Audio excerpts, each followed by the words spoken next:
अब तक की 5 अहम खबरें। दिल्ली में बजरंग दल ने मंगलवार के दिन मीट की दुकानों को रखवाया बंद।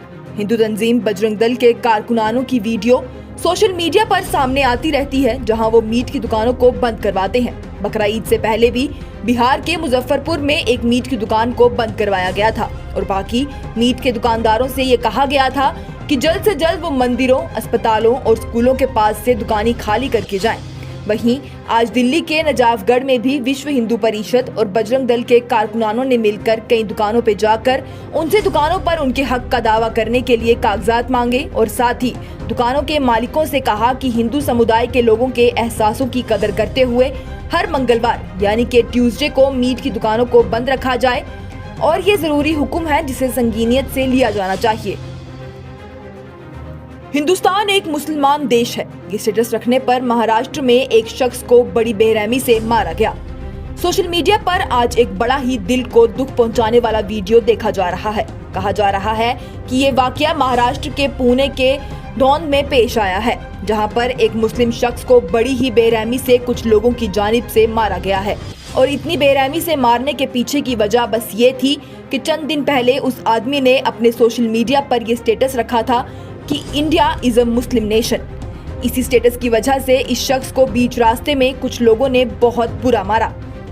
आपको बताएं तो काफी दिन पहले ऐसा ही एक मामला महाराष्ट्र के कोल्हापुर से भी सामने आया था, जब एक आदमी को हिंदू तंजीम बजरंग दल के लोगों की जानिब से औरंगजेब की तारीफ वाला पोस्ट शेयर करने के लिए बीच रास्ते में बेरहमी से मारा गया था। साथ ही साथ कितने दिनों तक उसी की वजह से कोल्हापुर में हिंसा का माहौल बना हुआ था। सरकार बाहर से 10 लाख लोगों को जम्मू कश्मीर में लाकर चाहती है बसाना। महबूबा मुफ्ती के संगीन इल्जामात। जम्मू कश्मीर की साबिक वजीर आला और पीपल्स डेमोक्रेटिक पार्टी की सरबराह महबूबा मुफ्ती ने आज मरकजी सरकार पर संगीन इल्जामात लगाए हैं।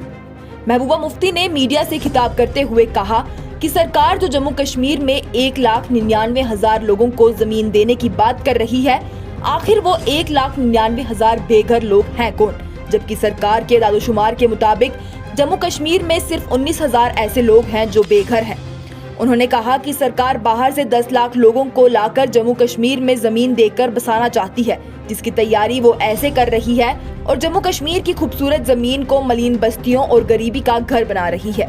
महबूबा मुफ्ती ने कहा कि आर्टिकल 370 के टूटने के बाद से सरकार जम्मू कश्मीर के रिसोर्सेज को लूटने का काम कर रही है और आर्टिकल 370 को तोड़ना पहला कदम था जम्मू कश्मीर को बेलोग जगह बनाने के लिए और यहाँ पर बाहर के लोगों को बसाने के लिए।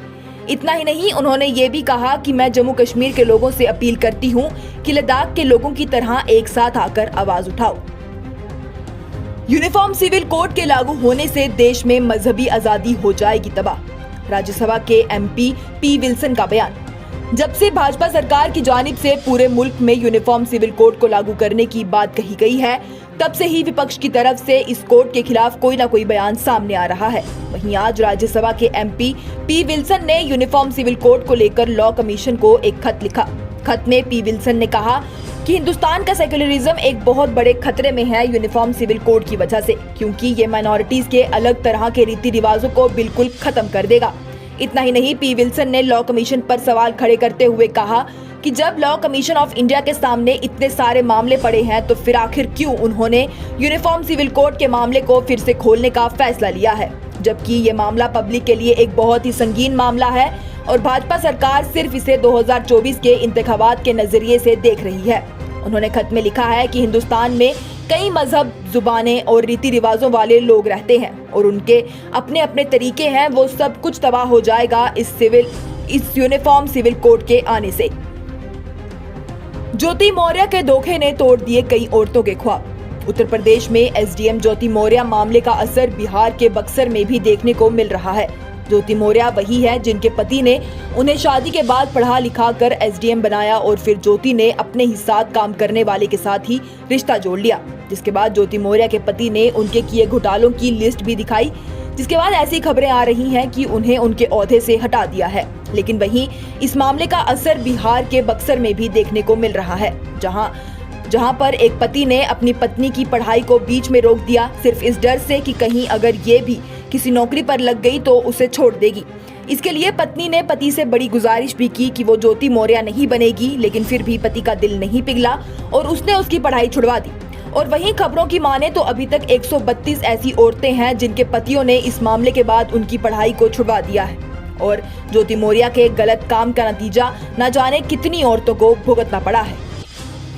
ये थी अब तक की 5 अहम खबरें। लेटेस्ट अपडेट्स के लिए देखते रहिए न्यूज़ इनसाइडर 24/7।